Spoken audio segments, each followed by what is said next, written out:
கிறிஸ்துக்குள் அருமையான வாலிப தம்பி தங்கைகளே, இந்த வாலிபர் நிகழ்ச்சியிலே உங்களை சந்திப்பதிலே மிகுந்த சந்தோஷம் அடைகிறேன்.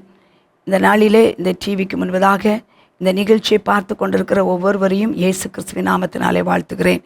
இந்த நாளிலே தேவனோடு உள்ள ஐக்கியத்தை குறித்து நாம் சற்று நேரம் தியானிப்பதற்கு இந்த வேலையை கர்த்தர் நமக்கு தந்திருக்கிறார். இந்த வாய்ப்பை நம்ம பயன்படுத்திக் கொள்வோம் என்று சொன்னால் நிச்சயமாகவே வேதவசனத்தின் மூலமாக கர்த்தர் உங்களோடு கூட பேசுவார் என்பதிலே சந்தேகமில்லை.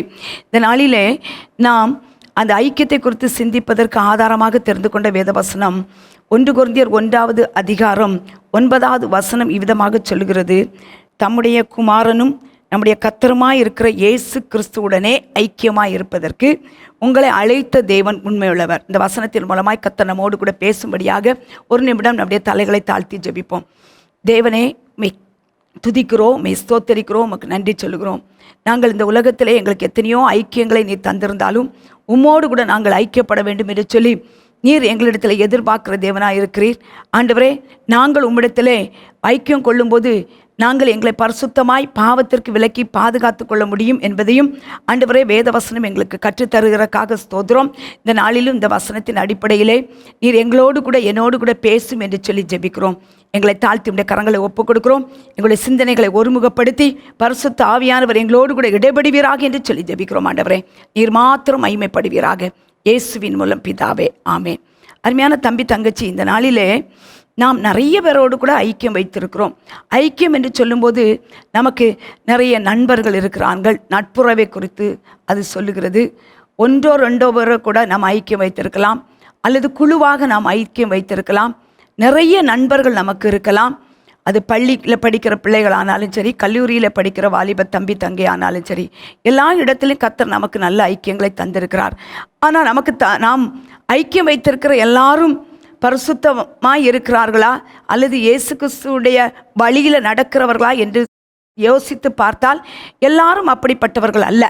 ஆனால் கிறிஸ்தவ பிள்ளைகளாகிய நாம் கிறிஸ்துவோட கூட ஐக்கியம் வைத்திருப்போம் என்று சொன்னால் பாவத்துக்கு விலகி பரிசுத்தமான வழியில் நடப்பதற்கு வேத வசனமும் தேவன் நமக்கு தருகிற ஐக்கியமும் அது நமக்கு பலம் உள்ளவைகளாக இருக்கும். அன்பானவர்களே, இந்த நாளிலே கூட முதலாவது இயேசு கிறிஸ்துவோடு கூட நம்ம ஐக்கியம் வைத்திருக்க வேண்டும்.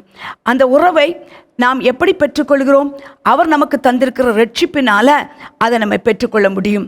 இயேசு கிறிஸ்து நம்மை போல இந்த உலகத்திலே மனிதனாக பிறந்து நம்மை போல பாடுள்ள மனிதனாக உலகத்திலே அநேகருக்கு ஒருவேளை நன்மை செய்கிறவராக தான் இருந்தார் என்று சொல்லி வேதவசனம் சொல்கிறது. அவருடைய 30 வயது வரைக்கும் பெற்றோரோடு கூட அவர் வாழ்ந்தார். 3.5 வருடங்கள் அவர் ஊழியத்தை நிறைவேற்றினதை பார்க்கிறோம். தேவன் அவரோடு கூட நாம் ஐக்கியம் வைத்திருப்போம் என்று சொன்னால் நாமும் அவரை போலவே என்ன செய்ய முடியும்? வாழ முடியும். இந்த நாளிலே முதலாவது இயேசு கிறிஸ்துவிடத்தில் வந்து அவருடைய இரத்தத்தினால என் பாவங்களை நீ கழுவ வேண்டும் என்று சொல்லி கேட்கும்போது அவர் தம்முடைய இரத்தத்தினால முதலாவது நம்மை கழுவி சுத்திகரித்து ரட்சிப்பின் வஸ்திரம் என்கிற வஸ்திரத்தை தந்து நம்ம அலங்கரிக்கிறார். என்னுடைய 13வது வயதில் நான் ரட்சிப்பின் அனுபவத்தை பெற்றுக்கொள்வதற்கு இயேசுவானவர் எனக்கு உதவி செய்தார். அதற்கு உதவியாக இருந்தவர்கள் என்னுடைய பாட்டியும் சித்தி, என்னுடைய பெற்றோர். அவர்களுக்காக நான் தேவனுக்கு நன்றி சொல்கிறேன். அன்பானவர்களே, தொடர்ந்து என்னுடைய ரட்சிப்பின் அனுபவத்தோடு கூட நான் நின்று விடவில்லை. ரட்சிப்பின் அனுபவத்தில் நம்ம நின்றுட்டோன்னா பரிசுத்தமாய் பூரணமான பரிசுத்தத்துக்குள்ள நம்ம கடந்து வர முடியாது. எந்த மனுஷனும் பூரணமான மனுஷன் என்று சொல்லி நம்ம சொல்ல முடியாது. ஆகவே நமக்கு முன்பதாக இருக்கிற ஒருவேளை பாவம் செய்கிறவர்களை குறித்து பார்ப்போம் என்று சொன்னால் நாம் பரிசுத்தமாய் ஜீவிக்க முடியாது. ஆகவே முதலாவது தேவனிடத்தில் நம்மை முழுமையாக அர்ப்பணிக்க வேண்டும். அப்படிப்பட்ட ஒரு அர்ப்பணிப்புள்ள ஜீவியத்தை ஜீவிக்கும் போது வேதத்தை வாசிக்கணும் என்கிற ஒரு தாகம் வரும். வேதத்தை வாசிக்கும் போது அந்த வேதத்தின்படியாய் வாழ வேண்டும். பரிசுத்தமான ஜீவன் ஜீவிக்க வேண்டும். பொய் சொல்லுகிறவர்கள், தவறு செய்கிறவர்களோடு கூட நாம் ஐக்கியம் வைக்கக்கூடாது என்கிற சிந்தையை தேவன் நம்முடைய இருதயத்திலே தருவார். அருமையானவர்களே, இந்த நாளிலே வேத வசனம் அவிதமாக நமக்கு கற்றுத் தருகிறது. அதற்காக தான் அவர் 10 கட்டளைகளை நமக்கு தந்திருக்கிறார். 10 கட்டளைகளையும் நம்ம கற்றுக்கொண்டு ஐயோ பொய் சொல்லும் போதெல்லாம் ஐயோ வேத வசனத்தை மீறிவிட்டேனே என்கிற ஒரு உணர்வு இருக்குமானால் தேவனோடு கூட திரும்பவும் ஐக்கியம் வைத்து நாம் மற்றவர்களோடு கூட பழகும்போது அந்த ஐக்கியம் அது பலப்படும். அருமையானவர்களே, அதுபோல நாம் படிக்கிற கல்லூரியாக இருக்கலாம், பள்ளிக்கூடமாக இருக்கலாம், தொடக்க பள்ளியாக கூட இருக்கலாம்.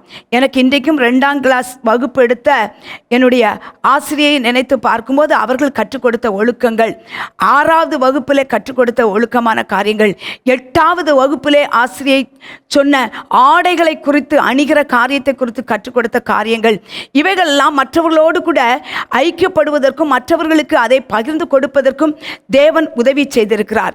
கல்லூரி வாழ்விலே ஒருவேளை பெரிய அளவில் நான் கத்தோலிக்க கல்லூரியில் படித்ததுனால மாரல் இன்ஸ்ட்ரக்ஷன் வகுப்பில் என்னுடைய ஆசிரியர் கற்றுக் கொடுத்த காரியங்கள், பெண்கள் இப்படியாக நடந்து கொள்ள வேண்டும், பெண் பிள்ளைகள் ஒழுக்கத்தோடு கூட நடந்து கொள்ள வேண்டும் என்று சொல்லி கற்றுக் கொடுத்த காரியங்கள் எல்லாம் தேவனோடு கூட நான் ஐக்கியப்படுவதற்கும் ஜெப குழுக்களை ஆரம்பித்து வாலிப பிள்ளைகளுக்கு தேவனை குறித்து எப்படியாகிலும் கற்றுக் கொடுக்க வேண்டும் என்கிற ஒரு பாரத்தை எனக்குள்ளே கொடுத்தது அருமையானவர்களே. அதே போல கர்த்தர் என்னுடைய திருச்சபையிலே எனக்கு ஒரு ஐக்கியத்தை கொடுத்திருந்தார். அருமையானவர்களே, ஆலய வாஞ்சை உள்ளவர்களாக இருக்கணும். ஒவ்வொரு ஞாயிற்றுக்கிழமையும் தேவாலயத்துக்கு கடந்து செல்ல வேண்டும். ஆலயத்திலே சொல்லப்படுகிற வசனங்களை நாம் இருதயத்தில் பதித்து கொள்ள வேண்டும். அதே போல் ஓய்வு நாள் பள்ளியில் இன்னும் வாலிபர் ஐக்கியங்களிலே நாம் ஐக்கியம் வைக்கும்போது வேத வசனம் நம்மோடு கூட இடைபடும். அருமையானவர்களே, வேத வசனத்தின்படியாக ஜீவிக்கணும். நான் இந்த காரியத்திலே நான் தவறி இருக்கிறேனே, இந்த காரியத்திலே நான் என்னை சரிப்படுத்திக் கொள்ள வேண்டும் என்று சொல்லி அந்த வேத வசனங்கள் நம்மோடு கூட பேசும். யார் நமக்கு போதித்தாலும் சரி, எந்த ஒரு சின்ன செய்தியை ஒரு சின்ன கூடுகையில் கேட்டாலும் சரி, ஆண்டவரே இதில் எனக்கு என்ன வைத்திருக்கிறேன், நான் என்னுடைய பரிசுத்தத்திலே வளருவதற்கு, நான் மற்றவர்கள் என்னிடத்திலிருந்து கற்றுக்கொள்வதற்கு, ஆண்டவரே நான் எதை உம்மிடத்திலே கற்றுக்கொள்ள வேண்டும், இந்த சகோதரன் மூலமாய் சகோதரி மூலமாய் எதை கற்றுக் கொடுக்கிறீர்கள் என்று சொல்லி நாம் சிந்தித்து என்ன செய்ய வேண்டும், செயல்பட வேண்டும். அருமையானவர்களே, அது ரட்சிப்பின் அனுபவத்தோடு கூட மாத்திரம் அல்ல, பரிசுத்த ஆவியானவர் நம்மோடு கூட கடந்து வரும்போது யோவான் 16வது அதிகாரத்தில் நம்ம வாசிக்கிறது போல, அந்த அதிகாரத்திலே சொல்லப்பட்டிருக்கிறது போல, அவர் பாவத்தை குறித்தும் நீதியை குறித்தும் கண்டித்து உணர்த்துகிற ஆவியானவர். அப்போஸ்தலர்களை நம்ம வாசிக்கிறோம், இயேசு கிறிஸ்துவை தேவன் பரிசுத்த ஆவியினாலும் வல்லமையினாலும் நிறைத்திருந்தார் என்று சொல்லி. அப்படிப்பட்ட பரிசுத்தமான தெய்வமே பரிசுத்த ஆவியினாலே நிரப்பப்பட வேண்டியது அவசியமானால், நீங்களும் நானும் இந்த பாவ உலகத்தில் இருந்து விடுபடுவதற்கு, பாவத்துக்கு விலகி ஓட, தீமோத்தேயுவை போல ஒரு பரிசுத்தமான வாழ்க்கை வாழ்வதற்கு பரிசுத்தம் நமக்கு தேவை. பரிசுத்த ஆவியானவர் தேவை. தானியேல் அதை பெற்றிருந்தார், யோசேப்பு பெற்றிருந்தார். தானியேல் பெற்றிருந்ததுனால தான் அவனுடைய நண்பர்களோடு கூட அவன் ஒரு ஐக்கியம் வைத்து சாத்ராக், மேஷாக், ஆபேத் நேகோவோடு கூட இணைந்து ஜெபிக்கிற ஒரு வழக்கத்தை வைத்திருந்தார்.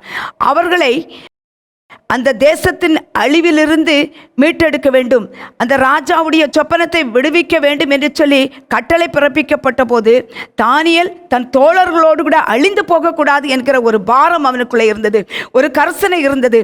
அதனால இஸ்ரவேலின் தேவனை நோக்கி இரக்கம் கேட்பதற்காக ஜெபித்தார் என்று சொல்லி பார்க்கிறோம். அருமையானவர்களே, தனி ஜெபத்திலே நாம் வளர வேண்டும். இயேசுவோ மலை பகுதியிலே போய் ஜெபித்தார் என்று சொல்லி பார்க்கிறோம், கடல் ஓரத்திலே போய் ஜெபித்தார் என்று சொல்லி பார்க்கிறோம். நாமும் கூட தனித்து ஜெபிக்க அழைக்கப்பட்டிருக்கிறோம், நண்பர்களோடு கூட இணைந்து ஜெபிக்க அழைக்கப்பட்டிருக்கிறோம். என்னுடைய கல்லூரி நாட்களில் நான் முதுகலை படிக்கும்போது என்னுடைய கல்லூரியிலே எனக்கு ஒரு நல்ல ஜெபக்குழுவை கத்த தந்திருந்தார், நல்ல ஒரு ஆசிரியை ப்ரொஃபஸரை தந்திருந்தார்.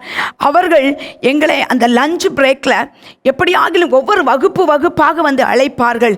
அன்றைக்கு அவர்கள் அழைத்ததை நினைத்து பார்க்கும்போது இன்றைக்கும் நாமும் கூட இப்படி மற்றவர்களுக்காக ஜெபிக்க வேண்டும், மற்றவர்களுடைய ரட்சிப்பிற்காக ஆத்தும பாரம் கொள்ள வேண்டும் என்கிற ஒரு சிந்தை உருவாகிறது. அருமையானவர்களே, கர்த்தரோடும் கர்த்தருடைய பிள்ளைகளோடும் நாம் ஐக்கியம் வைத்திருப்போமானால் நாம் பாவத்துக்கு விலகி ஓடுவது மாத்திரமல்ல, அநேகரை அழிவினின்று தப்பிவிக்க முடியும். வேதவசனம் சொல்லுகிறது, ஆகாத சம்பாஷணைகள் நல்லொழுக்கங்களை கெடுக்கும் என்று சொல்லி. அருமையானவர்களே, நமக்கு நேரம் கிடைக்கும் போதெல்லாம் இந்த வேத புத்தகத்தை கரத்தில் எடுத்து நாம் வாசிப்போம் என்று சொன்னால் நிறைய காரியங்களுக்கு விலகியோட கர்த்தர் நமக்கு கிருபை தருவார். தொடர்ந்து நாம் இப்படிப்பட்ட ஐக்கியத்திலே நிலை கொள்வதற்கு தேவன் நமக்கு கிருபை பாராட்டுவாராக. ஒரு நிமிடம் கண்களை மூடி அப்பாவுடைய முகத்தை நோக்கி பார்த்து ஜெபிப்போம். நேசிக்கிற நல்ல தகப்பனே, இந்த நாளிலே நீர் எங்களுக்கு கற்றுக் கொடுத்த ஆலோசனைக்காக உமக்கு ஸ்தோத்திரம் ஆண்டவரே. எனக்கு ஆலோசனை தந்த கர்த்தரை துதிப்பேன். என் நினைவுகள் உங்கள் நினைவுகள் அல்ல, உங்கள் வழிகள் என் வழிகளும் அல்லவென்று சொல்கிற கர்த்தர், பூமியை பார்க்கலும் வானங்கள் எப்படி உயர்ந்திருக்கிறதோ அப்படியே உம்முடைய பிள்ளைகளை குறித்து உடைய எண்ணங்கள் உயர்ந்தவைகளாய் இருக்கிறக்காய் ஸ்தோத்திரம். கண்ணை வைத்து ஆலோசனை தருகிற கர்த்தர் ஆண்டவரே. இந்த நாளிலே உடைய பிள்ளைகள் உடைய சமூகத்தில் வருகிறார்கள், உம்மை நோக்கி பார்த்து கேட்கிறார்கள் ஆண்டவரே. இயேசுவானவர் ஆண்டவரே ஞானத்தில் வளத்தில் தேவ கிருபையிலும் மனுஷ தயவிலும் விருத்தி அடைந்தது போல உடைய பிள்ளைகள் விருத்தி அடைய கர்த்தர் உதவி செய்வீராக என்று சொல்லி ஜெபிக்கிறோம் ஆண்டவரே. உம்மிலே பலன் கொள்ளத்தக்கதான கிருபை தாங்க. வேத வசனத்தை வாசித்து அதன்படியாய் வாழ கர்த்தர் உதவி செய்வீராக என்று சொல்லி ஜெபிக்கிறோம். ஜெபிக்கிறேன் ஆண்டவரே. ஆவியானவர் உதவி செய்கிறக்காய் ஸ்தோத்திரம். உங்க நாம மாத்திரம் மகிமைப்படட்டும். இயேசுவின் மூலம் ஜெபங்களும் நல்ல பிதாவே. ஆமேன், ஆமேன். அன்பானவர்களே, உங்கள் ஜெப தேவைகளுக்கும் மேலதிக விவரங்களுக்கும் தொடர்பு கொள்ள வேண்டிய எங்கள் முகவரி: சகோதரர் பி. பொற்செல்வன் ஆசீர், கிருபையின் ஊழியங்கள், ஆபிரகாம் நகர், பெரிய நாயகபுரம், தூத்துக்குடி 628101.